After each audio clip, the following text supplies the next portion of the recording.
फिन बिटिआर सरकारनि बाखनायथाव हाबाफारि रायजो राजाफोरनि जौगानायनि हाबा मावनायजों लोगोसे लाइमोनफोरनि सायावबो गोख्रों नोजोर होदों बिटिआर सरकारा।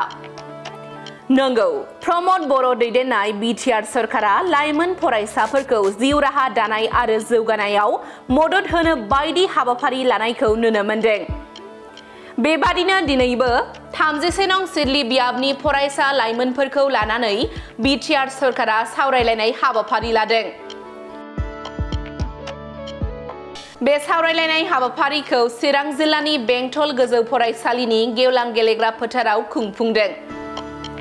मख'नो गोनांदि बे हाबाफारियाव बिटिआरनि गाहाय खुंगिरि प्रमद बर'जों लोगोसे लेङाइ गाहाय खुंगिरि गबिन्द चन्द्र बसुमतारी आरो आसामनि सोलोंथाइ मन्थ्रि डक्टर रनज पेगुआ बाहागो लादों। बेजों लोगोसेनो बिटिआरनि इएम डक्टर निलुत सोरगियारि, मिरु इउपिपिएलनि गाहाय नेहाथारि राजु नार्जारि आरो इउपिपिएलनि गोबां दैदेनगिरिफोर आरो ओनसोलनि गोबां फरायसाफोरा बाहागो लादों। सासे फरायसाया गुन गोनां सोलोंथाइजों लोगोसे फारफ्रोमबो बिथिङाव आखा-फाखा जानो हायो बेखौ नोजोर होनानैनो लाइमोन फरायसाफोरखौ लानानै सावरायनाय हाबाफारिखौ लादों। 500निफ्राय 700सो बर'जों लोगोसे गुबुन गुबुन हारिनि लाइमोनफ्रा दिनै बेवहाय बेंटलाव मोनसे इन्टारेक्शन प्रग्राम लादोंमोन आरो आं बेवहाय बाहागो लानानै जोबोद गोजोननाय मोनदों जे बिसोरनि जिउआव जिफोर जेंनाफोर दङ एज ए स्टुडेन्ट बा एज ए इउथ बेखौ बिथांमोना बुंदों।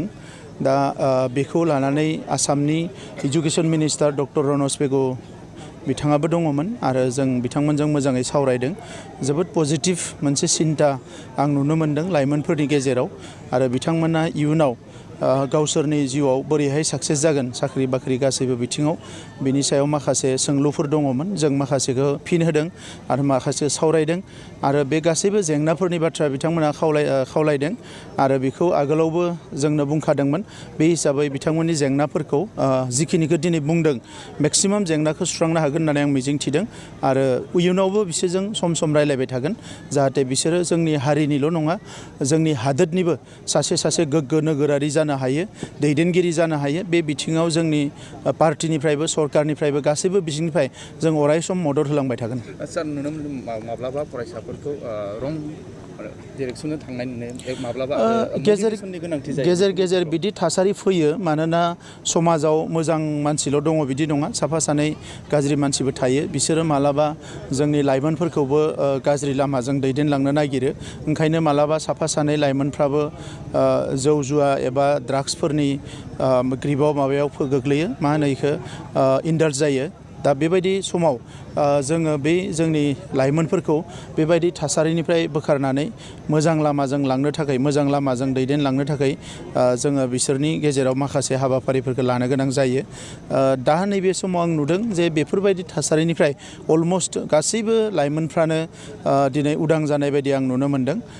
दा नंखायनो जि एसे दंबावो बेखिनिखौ जों बयबो खौसे जानानै मोजाङै लोगो जानानै खामानि मावोब्ला बियो जेंनानिफ्राय सुस्रांजागोन आं बेखौ मिजिंथियो।